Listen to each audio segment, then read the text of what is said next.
My dad disowned me for becoming better than his golden child and starting my business, said I was dead to him.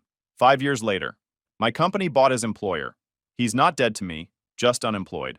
All right, Reddit, buckle the hell up because this story is a wild ride of family dysfunction, corporate revenge, and the most satisfying I told you so moment of my entire life. This has been eating at me for months, and I need to get it all out there. So I, 32 male, come from what looked like a normal middle-class family on the outside. Dad worked for this regional manufacturing company for like 25 years, moved up from floor supervisor to operations manager. Mom stayed home with us kids. Pretty standard American dream setup, right? Wrong. Because my younger brother Derek, 28 male, was the golden fucking child who could literally shit diamonds in my parents' eyes. Let me paint you a picture of how bad the favoritism was growing up. When I was in high school, I had to maintain a 3.5 GPA minimum or I'd lose my car privileges. Derek? This dude barely scraped by with a 2.1 and got a brand new Honda Accord for his 16th birthday. Not a used car. Not a will help with the down payment situation. A straight-up gift with insurance paid for a year. I worked at Target through high school and college to help pay for my expenses. Derek never worked a single day until he was 23. And even then, it was only because Dad pulled strings to get him a cushy job at his company in the sales department. No interview, no resume, just, my son needs a position, and boom, $45,000 starting salary with full benefits. Every achievement of mine got a half-assed good job, while Derek got full celebration dinners for the bare minimum. I graduated college with honors in business management, got a $50 gift card to Olive Garden. Derek finally graduated after 6 years with a degree in communications and a 2.3 GPA. Mom threw a party with like 40 people, catered food, the works. The double standards were so obvious it would make a reality TV producer blush. But I kept my head down, worked hard, saved money. Figured eventually they'd see my value. Spoiler alert, they didn't. After college, I landed a solid job at a mid-sized tech company doing operations management. Learned everything I could about supply chain logistics, vendor relationships, manufacturing processes. The company I worked for made industrial components. Nothing glamorous, but steady business with good margins if you ran it efficiently. I was there for 3 years, busting my ass, taking on extra projects, learning everything about the industry. Meanwhile, Derek was coasting in his sales role at Dad's company, basically getting paid to take clients to lunch and golf. He'd brag at family dinners about his big deals that were really just reorders from existing clients. But Dad ate it up like Derek was closing Fortune 500 contracts. Around year 3 at my job, I started noticing inefficiencies in our supply chain. We were using these outdated distributors who charged insane markups and had terrible lead times. I started researching alternatives, building relationships with manufacturers directly, finding better pricing structures. My boss at the time was this old school guy who didn't want to hear new ideas from some kid. Shot down every proposal I made, told me to stay in my lane and just do what I was told. Classic boomer management style. If it ain't broke, don't fix it. Except it was broke. They just couldn't see it. That's when I had my first real moment of clarity. I was 28, sitting in my apartment looking at spreadsheets I'd built in my free time, and I thought, why am I trying to fix someone else's company when I could build my own? The idea was simple. Cut out the middlemen in industrial supply chains. Connect manufacturers directly with end users. Streamline logistics. Use actual technology instead of fax machines and phone calls like these dinosaurs were still doing. It wasn't rocket science, but nobody in this industry was doing it efficiently. I spent 6 months planning while still working my day job. Built a business plan, identified potential clients, mapped out the technology infrastructure, saved every penny I could, lived on ramen and peanut butter sandwiches to bank as much cash as possible. When I finally had enough saved for 6 months of basic operations, I put in my 2 weeks. My boss literally laughed in my face. You're going to start your own company? In this industry? Good luck, kid. You'll be back in 6 months begging for your job back. Should have been my first sign that people underestimating me was going to be a theme. I was excited to tell my family, though. Stupid, right? But I genuinely thought they'd be proud. I'd been planning this huge thing, taking a real risk to build something of my own. Scheduled a family dinner at my parents' place on a Sunday to share the news. Big mistake. Huge. I showed up with a printed presentation. Yeah, I made a whole deck like I was pitching to investors. Had market analysis, financial projections, client pipeline, everything. Was actually nervous about presenting it, which should have told me something. Got there around 5 p.m. Derek was already there with his girlfriend. Some girl he'd been dating for like 3 months, who already had a list of wedding venue preferences. They were drinking wine my parents bought specifically for them, while I got offered a beer from the back of the fridge that was probably there since 2019. After dinner, I pulled out my laptop and said I had something important to share. Dad was already looking annoyed, like I was interrupting his quality time watching Derek breathe. Mom at least pretended to be interested.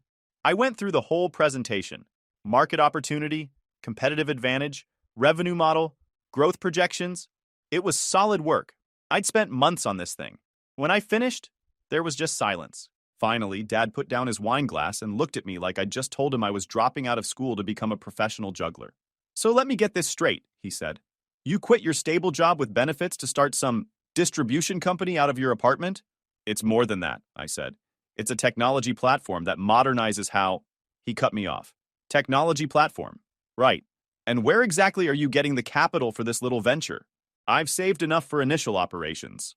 Once I have proof of concept, I can seek additional funding." Funding. He actually laughed. "You think banks are going to give you a loan? You think investors are going to throw money at some kid who quit his job to play businessman?" The disappointment in his voice was so thick you could spread it on toast. Mom just looked worried, wringing her hands together. "Dad, the industry is changing. The old model is inefficient. I've already identified— The industry doesn't need changing by you." His voice was getting harder now. "It's worked fine for decades. What it needs is people who understand it. People with experience. Not kids with PowerPoint presentations." Derek, because he's incapable of reading a room, decided this was his moment to chime in. "Yeah, man, I don't know. Sounds pretty risky. Maybe you should have stuck with the steady paycheck. Not everyone's cut out for the entrepreneurial thing." This coming from the guy who'd never taken a single professional risk in his entire life. Never applied for a job without Dad's help. Never built anything. Never put himself on the line. "But sure, tell me about entrepreneurship, Derek." "I've done my research," I said, trying to keep my voice level. "I've built real relationships with manufacturers. I have clients ready to commit once I'm operational." "Clients," Dad said, like it was a dirty word. "And what happens when those clients don't pay? When your suppliers demand upfront payment? When you run out of money in 3 months? You think you can just come crawling back to a stable job?" "I'm not planning to fail," I said. "Nobody plans to fail," he shot back. "But most people do. Especially people who think they're smarter than everyone else in an industry they barely understand." That stung. I'd been in this industry for 3 years, had actually done the work while he'd just managed people from an office. But pointing that out wouldn't help. Mom tried to smooth things over. "Honey, we're just worried about your future. Your father has seen a lot of businesses fail in this industry. He's just trying to protect you."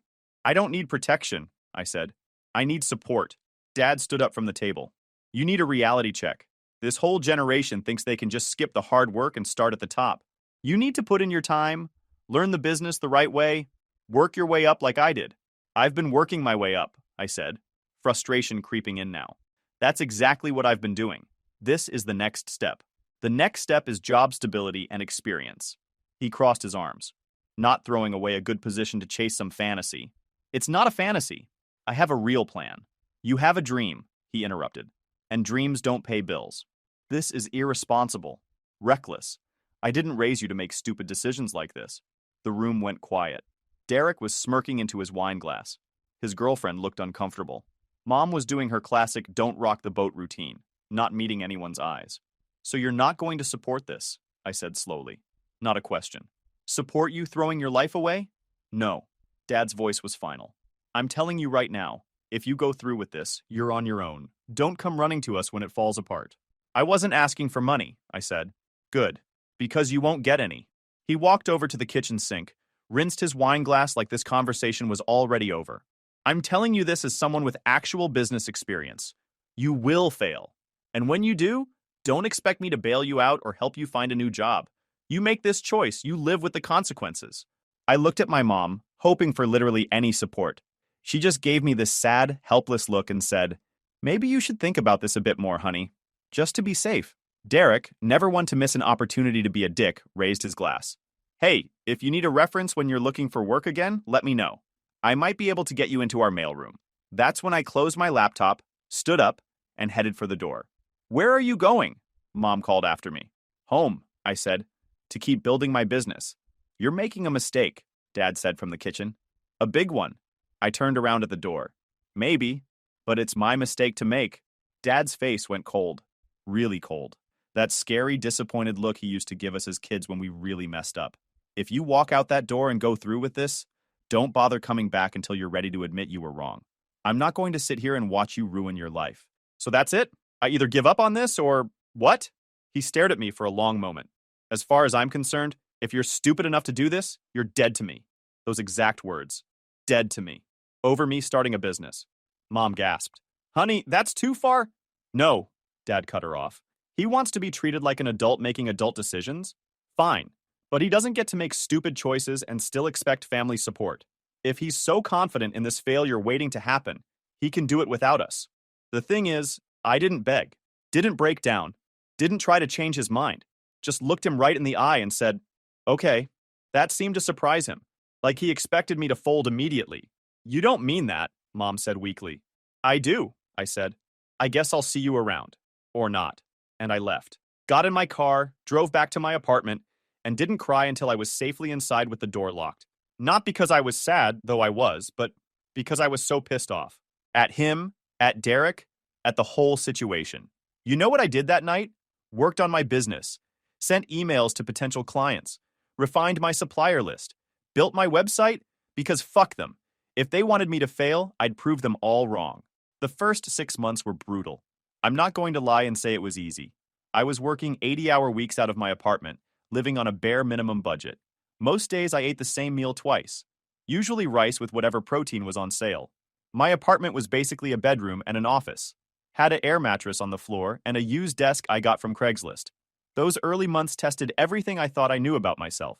There were nights I'd lie on that air mattress at 2 a.m., staring at my phone, debating whether to text my dad and admit defeat. The rational part of my brain would run through all the reasons to quit.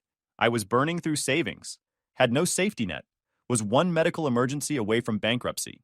The stubborn part, the part that remembered his face when he said I was dead to him, kept me going. I kept a spreadsheet of every family gathering I wasn't invited to during those first months. Thanksgiving, Christmas, Mom's birthday, Derek's promotion celebration. Each one was a reminder of what I was supposedly missing. Except I wasn't missing anything. I was building something.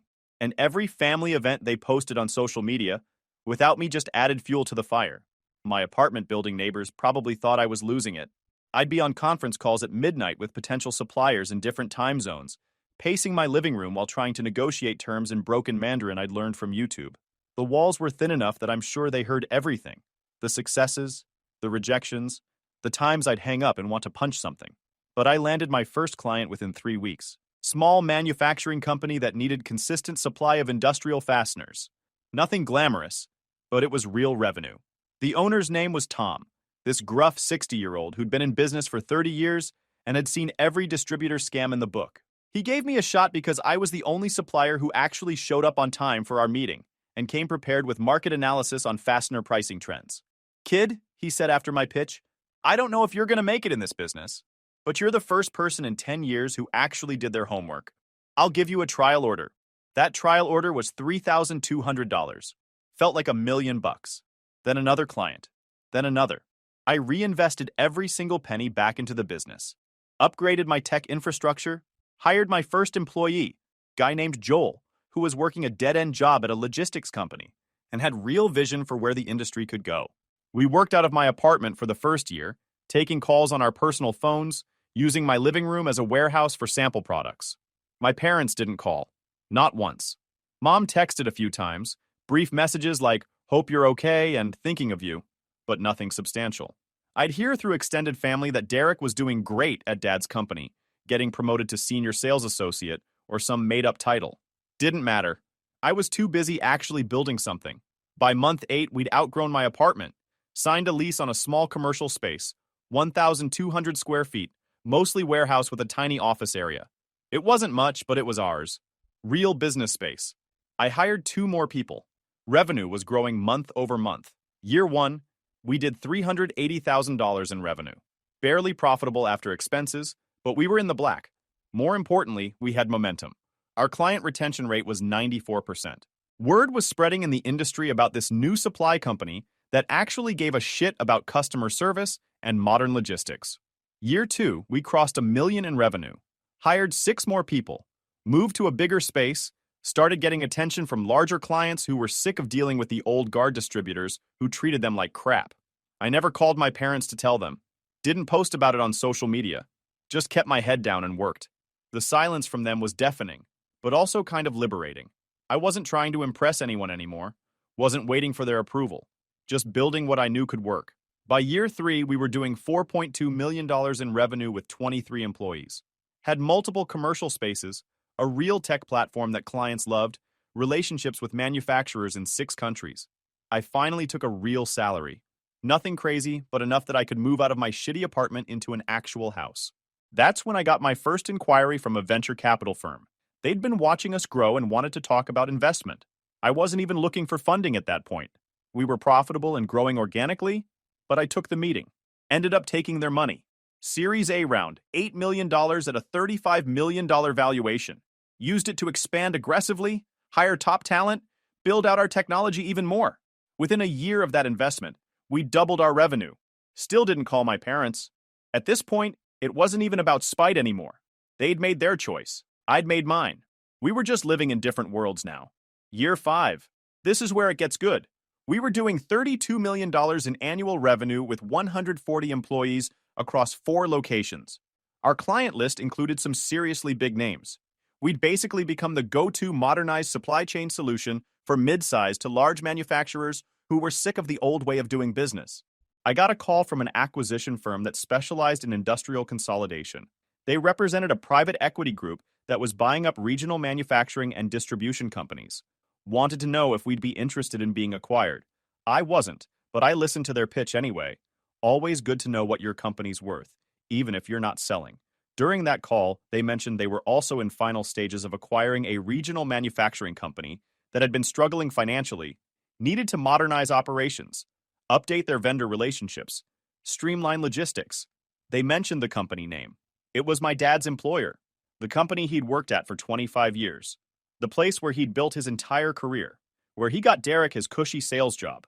I asked casually about their plans for the acquisition. They laid it out.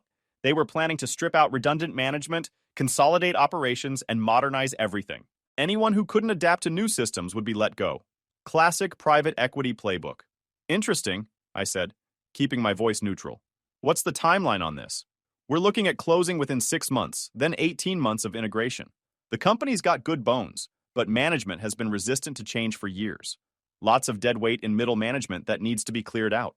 They kept talking, giving me details about the financial structure, the operational challenges, the leadership team that would be replaced. With each sentence, the picture became clearer. Dad's company was dying slowly, death by 1,000 cuts of refusing to modernize. And now vultures were circling. Then they asked if I'd be interested in not being acquired, but in acquiring them instead, or at least partnering on the operational integration. They'd done their homework, knew we were the best in the region at what we did. Your supply chain optimization model is exactly what this company needs, the lead partner said.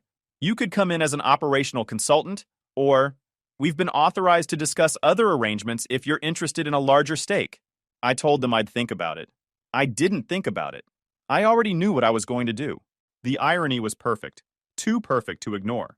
The son who was dead to his father for starting a business was now in a position to buy the father's employer.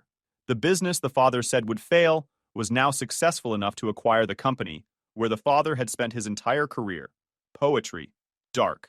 Twisted. Incredibly satisfying poetry. Called my lawyer and my CFO the next day. Told them I wanted to explore acquiring not just a partnership on the operations, but the entire company. Yes, my dad's employer. Yes, I knew it was complicated. Yes, I was sure. We ran the numbers. The company was valued at $18 million, way below market because they were hemorrhaging money due to terrible operations and outdated systems. We could swing it with a combination of our cash reserves, a loan, and bringing in the PE firm as a minority partner. It took 3 months to close the deal. During that time, I had to keep it quiet. Couldn't risk word getting back to anyone at the company before we owned it. The day we officially closed the acquisition, I showed up to their headquarters for the first time. Walked into a building I'd heard about my entire life but never visited. Dad never invited me to see his workplace, not even when I was a kid. It was his domain, where he was important, and I wasn't welcome there either, apparently. The executive team was assembled in their main conference room. About 20 people, senior management, department heads, some key personnel. They were expecting to meet the new owners. I walked in with my executive team, COO, CFO, head of operations, head of HR, all people I'd hired and trained personally, all loyal to our vision. Saw my dad immediately. He was sitting near the middle of the table, next to Derek, who was scrolling through his phone looking bored. Dad looked tired, older than I remembered. 5 years without speaking will do that. Your mental image doesn't update. He didn't recognize me at first. I'd changed too. Filled out, better haircut, wearing a suit that actually fit instead of the cheap department store stuff I used to wear. Plus, he wasn't expecting to see me. Why would he? Our CEO, we'd hired one about a year earlier when we started scaling, did the introductions. Thank you all for being here. I know transitions like this can be uncertain. We want to be transparent about our plans and answer any questions you have. Then he gestured to me. This is our founder and majority owner. He'll be overseeing the operational integration personally.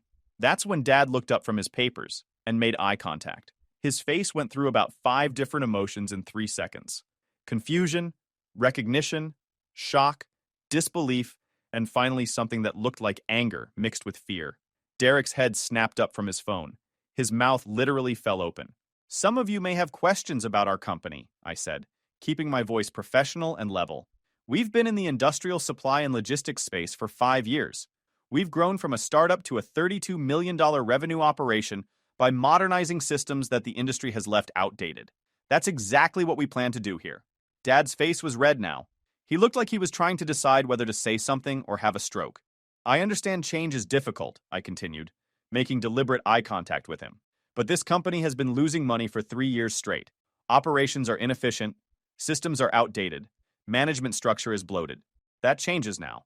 One of the other managers, some guy who looked like he'd been there since the building was built, raised his hand. What does that mean for current personnel? It means everyone will be evaluated based on performance and adaptability, I said. We're not here to just slash payroll. We're here to build something sustainable. But that requires people who can work in a modern operational environment. Those who can adapt will have opportunities. Those who can't, I shrugged, won't. Dad finally found his voice. It came out strangled. You can't be serious. I looked at him like I'd just noticed him for the first time. I'm sorry, you are... His face went from red to purple. You know damn well who I am. Oh, right. You're the operations manager. I checked my tablet like I was reading notes. We'll need to schedule a one-on-one to review your department's performance metrics. I'm seeing some concerning trends in efficiency ratios and overhead costs. This is a joke, Derek blurted out. You can't just... I can, actually, I said calmly. We own the company now. The question is whether you're an asset or a liability moving forward. The room was dead silent. Everyone could feel the tension, but didn't understand why. Dad stood up, his chair scraping loud against the floor. I need to speak with you, privately. That's not how this works, I said. Any concerns can be addressed through the proper channels. HR will be reaching out to everyone individually over the next week. I'm your father. You're an employee of a company I own, I interrupted. And right now, you're being insubordinate in a professional meeting. I suggest you sit down. Mom taught me to respect my elders. Dad taught me that family comes with conditions. Business school taught me how to keep a poker face during hostile negotiations. Thanks for the lessons. He sat. Didn't have a choice with everyone watching. We finished the meeting. Outlined the transition plan, timeline for operational changes, and what employees could expect. Very professional, very by the book. The whole time, Dad just stared at me like I was a stranger. Which, to be fair, I guess I was. After the meeting ended, Dad tried to corner me in the hallway. I was talking to our head of HR about the evaluation schedule when I felt his hand on my arm. We need to talk, he said, his voice low and intense. Now. I pulled my arm free. I have meetings scheduled all day. If you need to discuss something work-related, send an email to schedule time with my assistant. Work-related? This is about family. There is no family, I said quietly, making sure only he could hear. You made that clear 5 years ago. I was dead to you, remember? Well, consider this a haunting. His jaw clenched. You're doing this because you're petty, because I didn't support your little business. I'm doing this because it's a good investment, I said. The fact that you work here is irrelevant to me. You're just another employee who needs to prove their value. Same as everyone else. I've worked here for 25 years. And in that time, you've watched operations become progressively less efficient, cost spiral, and revenue decline. Your tenure isn't impressive. It's actually concerning that you've been in leadership this long without fixing fundamental problems. That hit him. Could see it in his face. The realization that I wasn't bluffing, that this wasn't some power play or emotional outburst. I'd actually analyzed his performance with the same cold objectivity I'd analyze any employee, and he'd been found wanting. The fastener procurement process alone, I continued, takes an average of 47 days from requisition to delivery. Industry standard is 12 days. Your inventory management system is still using software from 2006. You have 3 people doing jobs that could be automated with basic modern software. And your vendor relationships are so mismanaged that we're paying 23% above market rate on standard components because nobody's negotiated contracts in 8 years. His face went from red to pale because he knew. He'd always known deep down that he'd let things slide, that he'd been coasting on tenure instead of performance. But nobody had ever called him on it because he'd been there so long he was basically untouchable. Until now. You can't fire me, he said, but there was uncertainty in his voice now. I won't fire you for being my father, I said. I'll fire you if you're not doing your job. So I suggest you start documenting what value you actually bring to this organization. Because from what I've seen in the preliminary reports, your department is the biggest operational bottleneck in the entire company. Derek appeared then, looking like he was trying to decide if he should be scared or defiant. Landed somewhere in between. This is messed up, man. You can't just... What's your exact role here? I asked him. Senior sales associate. And what's your sales numbers for the last quarter? He hesitated. I don't have them memorized. They're in your file. You've been below quota for 6 consecutive quarters. Your client retention rate is 61%, which is 30 points below department average. You have the highest expense report submissions in your entire division. And according to notes from your manager, you spend most of your day on personal calls and long lunches. His face went pale. That's not... Those reports are accurate, I finished. I've reviewed everything. So here's what's going to happen. You're going on a performance improvement plan. 90 days. You'll have specific quotas to hit, specific behavioral standards to meet. If you make it, great. If not, you're out. You can't do this to family, Dad said again, like it was some kind of magic phrase. You're right, I agreed. I can't do this to family. But we're not family, remember? You made that choice. I'm just respecting it. The next 2 months were glorious in the most satisfying way possible. Every department got audited. Every process got evaluated. Every employee got reviewed. I was there for most of it. Not hovering or micromanaging, but present, visible. Dad would walk past my office and see me working with the same teams he'd managed for years, and you could see it eating at him. The knowledge that I understood this business better than he did, that the failure he predicted was now running circles around his legacy. The worst part for him, and I say this with zero guilt, was that I was genuinely good at it. Employees who'd been checked out for years were suddenly engaged because someone was listening to their ideas. Problems that had existed for years got solved in weeks. Dad's operations department was a complete disaster. 20 years of, we've always done it this way, had created a Frankenstein's monster of inefficiency, redundant positions, outdated software, processes that made no sense. We basically had to gut the whole thing and rebuild it. Dad fought every single change, sent long emails about why things couldn't be done differently, called emergency meetings to explain why his way was better, complained to anyone who would listen that I was targeting him specifically. He wasn't wrong, but also, he was. Yeah, I had personal motivation, but objectively, his department sucked. The metrics didn't lie. After 60 days of evaluation, we started making personnel decisions. About 30% of the staff was let go, people who couldn't or wouldn't adapt. Some were retirement age and honestly seemed relieved. Some were younger but had just been coasting for years. Dad survived the first round of cuts. Barely. We moved him from operations manager to a senior specialist role. Big demotion. Pay cut. No direct reports. He'd be doing actual work now instead of just managing. He tried to refuse the position. I told him he could take it or take a severance package. He took the position, had bills to pay. Derek hadn't been contributing to household finances in years, apparently. Derek didn't make it through his performance improvement plan. Shocked face. He tried, I'll give him that. But he'd spent so many years coasting that he genuinely didn't know how to actually sell. His numbers stayed bad. His behavior didn't improve. At the 90-day mark, we let him go. He sent me a text that night. First communication in 5 years. Hope you're proud of yourself. You destroyed your family over a grudge. I didn't respond. Just blocked the number. 3 months into the acquisition, we'd stabilized operations. Revenue was trending up for the first time in years. Client satisfaction scores were improving. The people who'd stayed were actually engaged and working efficiently. I was in the office one evening, late, reviewing some reports. Most people had gone home. Heard a knock on my door. It was Dad. He looked rough, lost weight, bags under his eyes. The past few months had aged him. "Can I come in?" he asked. No demand this time. Actual question. "It's late," I said. "I know, we need to talk, really talk." I gestured to the chair across from my desk. He sat down like it hurt. "I made a mistake," he said finally. 5 years ago, I made a mistake." "Okay," I said. "That's it? Okay. What do you want me to say?" I asked. "You want forgiveness? Absolution? Want me to tell you it's all fine now?" He struggled with it. "I want to understand why you did this. Buying this company. Was it just to punish me?" "No," I said honestly. "It was a good business decision. The company was undervalued. We had the capital and expertise to turn it around. The fact that you worked here was just a bonus." "A bonus," he repeated flatly. "Yeah, a reminder that the failure you predicted never happened. That the son you gave up on built something successful enough to buy the company you spent your entire career at. That your support or lack of it didn't matter in the end." He flinched at that.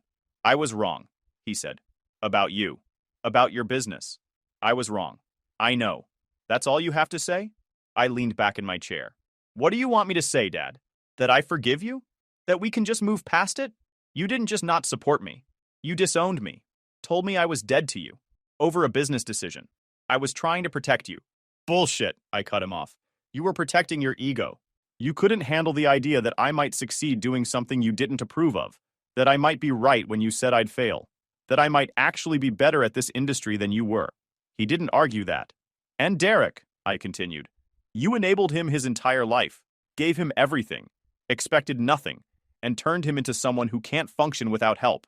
You ruined him by trying to help him, while telling me I'd ruin myself by being independent." "I know," he said quietly. "I see that now.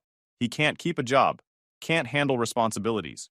Your mother and I have been supporting him financially since you let him go." "I didn't let him go," I corrected. "He failed to meet basic performance standards. That's on him. And you, for never teaching him that actions have consequences." We sat in silence for a minute. "I'm sorry," he said, "for all of it. For not believing in you. For choosing sides. For what I said that night. You deserved better." "Yeah," I agreed. "I did. Is there any way to fix this? To fix us?" I looked at him. Really looked at him. Saw the regret there.